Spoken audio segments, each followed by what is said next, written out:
Welcome to the Motor City Sports Podcast, your new home for all things Detroit sports.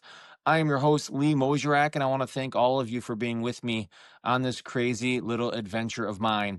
On these early couple of episodes, we might find the format changes a little bit from episode to episode or from week to week, but what we're still shooting for is releasing new episodes every Monday and Thursday.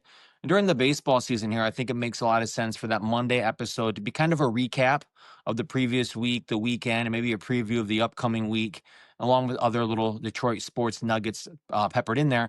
But on Thursdays, I think what we'll kind of do is we'll kind of have a topic of the week. Might touch on a little bit of the Tigers games or a little bit of what's going on with the Pistons in the offseason or the Lions in the offseason, the Red Wings, etc. But we'll probably have like a topic. Maybe it'll be an interview. Maybe it'll be a deep dive on some Detroit Tiger or some Detroit Piston legend. That'll change from week to week. And that's kind of what's going to happen today. We're going to review a little bit of Tigers baseball from Sunday through Wednesday. I am recording this on Wednesday night, and the Tigers just lost, but I don't have a lot of notes on that game yet. I haven't watched the entire game. So today we'll recap the Sunday through Tuesday games. And then in the second half of today's show, we're going to do a deep dive on Avila, the father of former catcher Alex Avila, our general manager there for about 10 years or so in the early part of the 2000s there. I've always kind of thought that he gets a raw deal, that I think he gets too much of the blame for that 8 to 10 year stretch the Tigers went through where we weren't very good.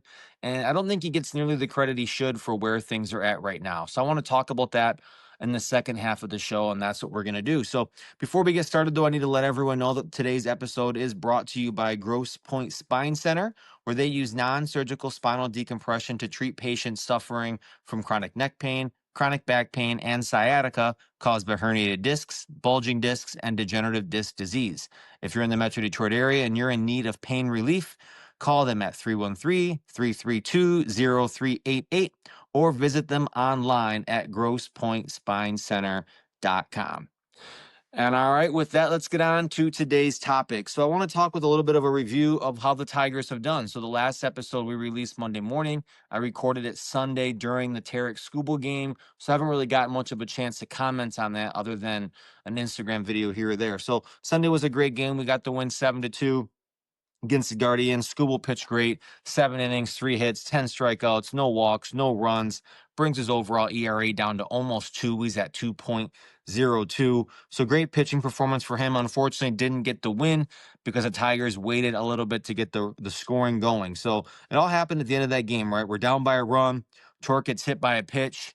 We pinch run Zach McKinstry for Torkelson, and I'm kind of thinking at the time, well, I really hope we're able to tie this game or make a comeback here because I want to see who plays first base. That's really what I'm interested at the time. Kind of did a quick little check. Knew it couldn't be Torkelson. Knew it couldn't be Colt. So who's left? And we're gonna find that out in the bottom half of the inning there. But Zach steals second base. He gets to third base on an out, and there he is sitting at third base. And Benetti even says during the broadcast, "Wow, wild pitch could tie this game." Sure enough, we have 2 strikes on the batter. Class A throws the ball a little low, squeaks through the 5 hole, gets just far enough away from McKinstry to scoot down the line and score that tying run. So great way to manufacture a run. I always say the AJ Hinch got kind of ripped off last year in that manager of the year because I don't think any other coach, manager, whatever term you want to use, manages the roster as well as AJ Hinch does. So manufacturing that run the way he did was just phenomenal. So we get the tie. We go into the bottom of the inning, and Zach McKinstry, of course, takes over at first base. What can't he do? And of course, the ball finds him early on. He makes a couple plays there at first base. We get out of that inning. We move into the top of the 10th inning. Parker's our kind of ghost man or whatever you want to call it, a second base there for extra innings. Javi gets a hit, and then Trey Sweeney comes up. Recently demoted to AAA, gets brought back up from Toledo with the injuries. He steps up, hits a 3-run homer, drives it into left field to kind of blow it open. Couple more runs get tacked on there later, including a Riley Green home run, and Tigers end up winning 7-2. So a game that looked like we were going to lose and score nothing and just have a kind of a rough getaway day in Cleveland turns into this great comeback win, and it was just really awesome to see. Moving into Monday, short turnaround. They got to travel home to play Tampa. Another win. Montero, great job. 6 innings. I love that he got the start. I know a lot of times when we're throwing Cater or Sawyer or one of these guys that were kind of a AAA guy, AJ likes to use the opener and then bring the traditional starter in as a bulk guy. And I just, old school guy, I prefer seeing that guy get a chance to start. and gets him in position to get the win. Because he goes so deep. So he goes 6 innings, gives up 4 hits, only 1 run, 4 strikeouts, 1 walk. Great performance. And then the bullpen comes in, totally shuts it down. Holton, Hanafi, Vest, all flawless. They get the 7th, 8th, and 9th inning. And that's kind of how you draw it up. When we got Canely, we already in our heads knew Holton and Vest were great. And I thought to myself at the time, man, if we can just get through 6 innings with the lead, our bullpen's going to be strong enough to win us most games. And Tyler took a little bit to kind of find his footing again. He struggled a little bit. But for the most part, Canely and Vest have been shutdown guys. And we've got Tyler Holton. When he looks like that, no one can touch him. So that's kind of a dream game as far as the pitching staff goes. So I love seeing that. And on the offensive side of that game, we get home runs from Javi, from Zach McKinstry, and from Colt. In fact, Cole had 3 hits that day, right on cue. On Monday morning's podcast, I talked about how great Colt Keith's been in that leadoff position. I talked about how great Zach McKinstry's been too, and that's come full circle as he gets that all-star nod this afternoon. But Colt Keith, great game on Monday, continues hitting well, continues doing great from that leadoff position, continues coming up strong.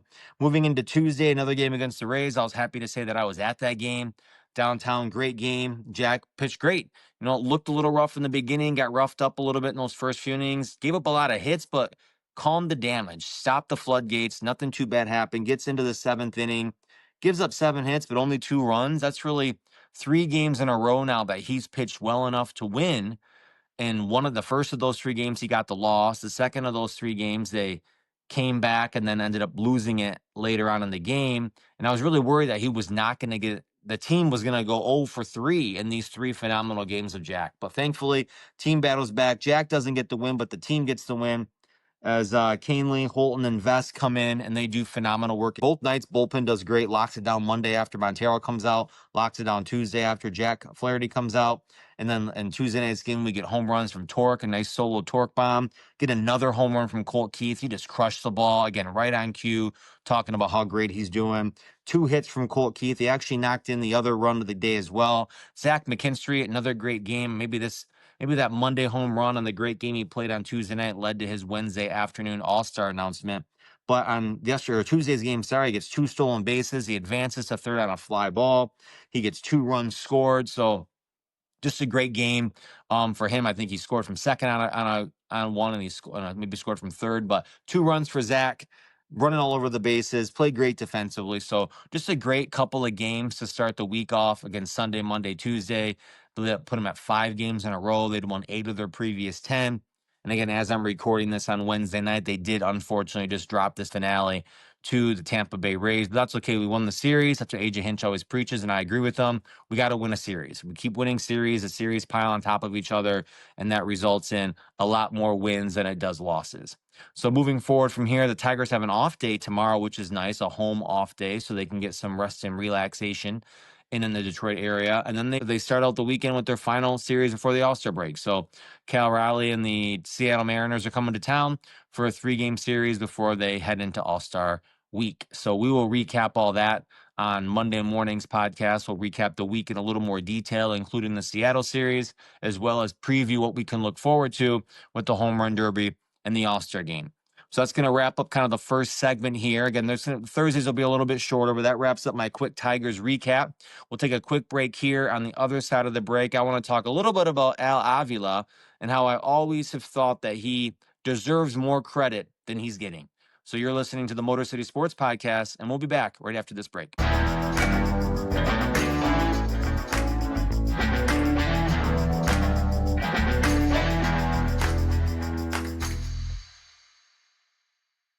Welcome back to the Motor City Sports Podcast. I am your host, Lee Mosierak, and I want to thank all of you for being with us here on episode 3. If you like what you're seeing, you like what you're hearing, do me a favor. Check us out on Instagram, Motor City Sports Podcast. Check us out on X/Twitter or Motown Sports Pod there. We're on YouTube, so Motor City Sports Podcast on YouTube. Podcast is on Spotify. Podcast is on Apple Podcasts. Wherever you're listening, do me a favor. If you could just give us a 5-star, if you could subscribe, if you would be so kind, if you're on Apple Podcasts and Spotify, subscribe on both. Give us 5 stars on both. Do the same thing on YouTube. Follow us on social media. I really want to get this growing. We're still early on, but I have full confidence that the positive and happy and fun way we're going to go about this stuff is really going to resonate with people. This podcast is going to grow. We're going to get some great interviews. It's going to be a lot of fun. So I think you're all going to love the fact that you were here on the ground floor. So first half of the show, we did a quick little recap of the Tigers week so far. We'll do more of that as we move forward into next week. What I want to do now is kind of talk about my topic of the week. And my topic this week's Al Avila, which is a weird topic, right? So what are we talking about our former general manager for? And a general manager that's really not thought of very highly amongst most Tigers fans I talked to, most of the local media. I remember when he lost his job there a couple years ago, everyone in the media locally was happy. They thought it was about time and we needed to change, and he wasn't very good at his job. And I've really kind of always thought that was unfair. And I'm going to break down why that was unfair. So, quick remember, Dave Dombrowski was our general manager from 2002 through 2015. He was there for all kinds of great stuff, right? He was there, our World Series appearance in 2006, and then a little bit of a dry spell for a bit. And then we had that great stretch, 2011 through 2014, in the playoffs every year. ALCS 3 years in a row. We were in the World Series for a year, or one of those 4 years. Just a great run. That's what everyone kind of thinks of as the golden years of the 2000s Tigers, I guess. And David Dombrowski gets a lot of credit for that. He built some great teams. He made some great moves, did all he could to get a World Series for Mr. Ilitch before he passed away. And I loved that time. I went to as many games as I could. Unfortunately, during the 2011 to 14 stretch, I was living out of state. So I'm watching all those games on MLB.TV. Summer of 2011, we went to a lot of games, but we moved in the fall just before the playoffs. So I watched all those playoff runs from a distance. I moved home at the end of 14, and then we go on our unfortunate little run of the next 8 to 10 years not being so great. But very appreciative of the work Dave Dombrowski did. He gets let go in 2015. Very shortly after there, they name his assistant, Al Avila, as the new general manager, and he had that job from 2015 through 2022. So during that time, Tigers weren't great, right? No playoff runs, no real winning to speak of. In 15, 16, 17, there were still some guys on the team that everybody knew and liked. Eventually, those players went away. We had Miggy for a few more years. Kind of coming out of the COVID era, 2021. I think we had some expectations that something was going to happen and nothing quite turned the corner. So eventually he gets let go.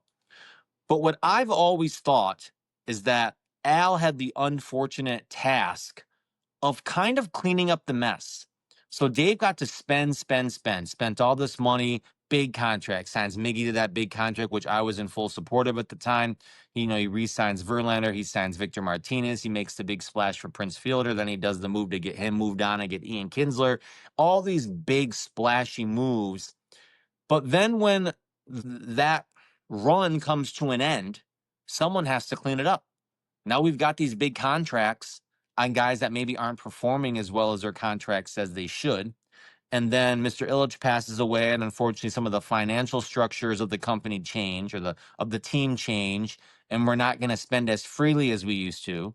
So now Al's got to build this differently. Al's got to deal with the contracts he has, which let me kind of go to my notes here real quick and go over what some of that is. So he had Miggy's contract, which again was fine for a few years. We re-signed Miggy. I believe it was 13 there. We re-signed him to the new deal. And that was a great deal for the next 5 or so years. Miggy was still phenomenal. Miggy was an MVP and all that stuff. So he was great. Won the Triple Crown for a year. Phenomenal. But, as we're getting into 2018, 2019, 2020, not the same Miggy anymore, right? And so that's the last 5 years we saw. And so he was dealing with that. Even as far back as the Victor Martinez deal. So Victor Martinez had a huge 2014, was phenomenal. So he was rewarded in the offseason by Dave Dombrowski with a new contract. Unfortunately, then 2015 starts, injury-filled. Gets hurt before the season starts, tears his knee up. Injury-filled season 2015. Doesn't play real well, doesn't play much at all. And then Dave Dombrowski's gone at the end of that year. Into 2016, Victor Martinez had an okay year, but after that, he started having heart issues, ends up having heart surgery, doesn't really play anymore. So again, now we're left with this big contract for Victor for a guy who 3 of those 4 years certainly wasn't able to perform anywhere close to that. We had the Nick Castellanos situation. So he was drafted by Dave Dombrowski kind of as the second coming, going to be the next great third baseman for the Tigers, the Tiger of the future. And they end up moving him to outfield because defensively at third base he struggled. And ends up getting up to the Tigers club out of AAA, out of the minors, and just nothing really takes. They're doing year by year deals, avoiding arbitration. Doesn't ever really become, I think, what they thought he would become. So Al had to do something with that. And so he's able to flip Castellanos in a trade where we're able to get Alex Lang back in that trade in 2019. So I'll talk about that. Alex Lang is someone we're really looking forward to getting back now. And Alex Lang, having him coming back from injury, having him at our disposal from the bullpen, that's an Al Avila move. We have him because of Al. So that's just one example that I'm going to give as we go through here. We had, Rick Porcello, a guy that we had as a really young pitcher that would have been great to have during that transition out of maybe the Max Scherzer era, the David Price era. Dave traded him away before it was time to pay him. Speaking of David Price, we got him for basically a year or so. Traded him just before Dave Dombrowski was fired. We traded David Price. So all this stuff kind of happened that was out of Al Avila's control. And so what did he do in a way to make some lemonade out of these lemons? Well, I'm going to go through a few of the ideas here. So I'm going to go kind of in chronological order. In 2016, he found Jason Foley. He was huge for us a couple years ago, huge for the first half of last year, second half, end of the year, not as much. Been injured this year. There's hope that maybe he comes back. But for a period of time in the Scott Harris era, Foley's been an important part of the team, and he's a guy that got brought in to the Tigers by Al Avila. So that's just one example. Moving along from that, we've got Will Vest, 2017. So Al's team drafted Will Vest in 2017, kind of got taken away from us by Seattle in a Rule 5 draft in 2020, but didn't last long there. Tigers get him back in 2021. And how amazing has Will Vest been? So Will Vest is huge for us. Back half of that bullpen, end of last year, this year, he's essentially our shutdown save guy, and that is an Al Avila find. Jake Rogers. How did we get Jake Rogers? Well, when it came time to finally move on Justin Verlander, we kept him around for a pretty long time, but by 2016 into 17, the team just wasn't competitive. It didn't make sense to keep a high-priced player like Verlander around, and I was kind of happy to see him get set free and let him go get a World Series, much the same way I was with Matthew Stafford on the Lions front. But we didn't give him away for nothing. We got something back. We got Jake Rogers back on that deal. Jake Rogers has been with the Tigers since 17. He's the longest reigning Tiger. And so he's been there as that veteran every time new guys come in. He's been the one solid, consistent person in the locker room or in the clubhouse, especially as we've gotten new catchers through the years. He's been able to bring them into the fold. That Jake Rogers is a find from Al Avila. So those four are kind of some of the four lower named ones. Maybe not a big deal. But then you look at who are the biggest names on our team. So besides Gleyber Torres and Javi Baez, which Javi Baez also an Al Avila move, which everyone hated, obviously, for a couple of years there, and now it's panned out to great. But that was Al. That was Al's one last kind of shot at trying to make some magic happen. He brought Javi in. But let's look at his draft. So all Al could do was build through the draft. So after 15, he had a mess to clean up. Kind of got through that mess in 16, 17. And then in 2018, he had a chance to start building this up with the draft. But, in baseball, these guys don't come ready to play. You don't draft a guy and then you start in the next year like you might see in football and you see in basketball. These guys have to go through the minors and they get to get reps. So 2018, here's who we drafted. Tarek Skubal, found him late. Casey Mize, 1-1. Parker Meadows. All three of those guys drafted in the 2018 draft. So our starting center fielder, our number 1 and number 2 pitcher on the team right now. Casey Mize, 9-2. Tarek Skubal having another Cy Young year, potentially MVP year. Both those guys drafted in 2018 along with Parker Meadows, who last year look at the record the Tigers had last year in games including Parker Meadows and games not including Parker Meadows. It's incredible. He was that important to the team last year. He has struggled to kind of find his footing this year coming back from injury, but him still in the outfield, he's huge. He's going to find his swing. He's going to be a huge piece of this puzzle as the season moves on. So all three of those were draft finds by Al Avila. Moving on to the next year, 2019. Well, what did he do in 2019 to follow up 2018? Oh, he only drafted Kerry Carpenter and Riley Green. So that's our outfield. We got Parker, Riley, and Kerry. So Kerry's hurt right now, obviously. But there you go. That's our center fielder, left fielder, and right fielder. Those three guys drafted in a 2-year span by Al Avila. So his team knew what they were doing. They were building this the right way. They were getting guys. Riley Green on a tear this year. he's going to have a real good chance at, a two. He gets to 300, but a high 200 year, over 100 RBIs, over 40 home runs. He's going to have a phenomenal year. All-star guy again, just incredible right now. And then you got Kerry Carpenter, who's hurt, but he's been nicknamed Kerry Bonds, the huge home run he hit in the playoffs last year. Just been a phenomenal piece to the team, right? He's had a little bit of struggles here and there. Hopefully they get this hammy figured out. And when he comes back, he can get back to that nice, powerful swing. But another guy we found in the draft, that wasn't someone Scott Harris moneyballed and figured out. Those are guys drafted by Al Avila when everyone thinks that he did a terrible job. Moving out of 2019 into 2020, what did we do in 2020? Oh, he drafted Spencer Torkelson and Colt Keith. Are those guys any good? Yeah, so he gets Colt Keith right out of high school, gets Spencer Torkelson out of college, Torque another 1-1. Colt Keith, phenomenal right off they knew he was going to be something early on. And again, that's as an 18, 19-year-old. He gets to the squad in 2020, and after only a few years, he's our starting second baseman. Now he's our leadoff hitter at our DH, just crushing balls, doing phenomenal. Those, again, are two great finds by his team in the draft. And then the last one I could find that was pretty interesting was Jace Young. So at the beginning of the year, beginning of this season, we all thought that Jace Young was going to be the third baseman. We all kind of hoped that. He was the one guy of the him and Dingler at the end of last year when we were a team of young guys. Those two weren't getting as much playing time. So obviously Riley, Parker, Carp, lots of playing time. Torque, Colt, lots of playing time. But Jake Rogers was doing most of the catching. Dingler was getting a little bit here or there. Jace Young didn't really find the field much in the playoffs. Matt Vierling held down third base. But I think the plan all along was that he would go into camp, or he would go into the spring training, and he would win that third base position. Hasn't happened yet, but it still could. He was another Al Avila find. In July of 2022, the Tigers drafted him, and Al was let go in August of 22. So again, I ran through a lot of names there, but I just think it's time that we give him some credit. Al Avila was dealt a tough hand. Dave Dombrowski did all he could to get us a World Series. It didn't work. But when that window closed, someone was left holding the bag. And unfortunately, it was Dave's assistant GM turned new GM, Al Avila. He had to clean up the mess. And it took a little bit of time. He had to clear out some contracts and start drafting the right guys. And as we went through that draft starting in 2018 on, it was just hit after hit, meaning he hit on this guy. Yeah, you're going to draft a bunch of guys each year. Not everyone's a home run, but getting Tarek Skubal, Casey Mize, and Parker Meadows in the same draft, that's incredible. Especially now. Like there was a time, maybe a year ago, the Casey Mize and Torque didn't look so great. But now, Casey Mize, we talk about the Torque and the hobby comeback. Look at the Casey Mize comeback. But so Al just did a phenomenal job, I think, building this brick by brick. And then he's forced to kind of step aside. And then Scott Harris comes in. And now the team's winning. I think Scott Harris gets a lot of credit.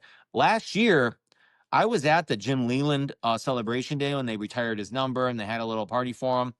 And Scott Harris and Chris Ilitch were on the stage, on the field.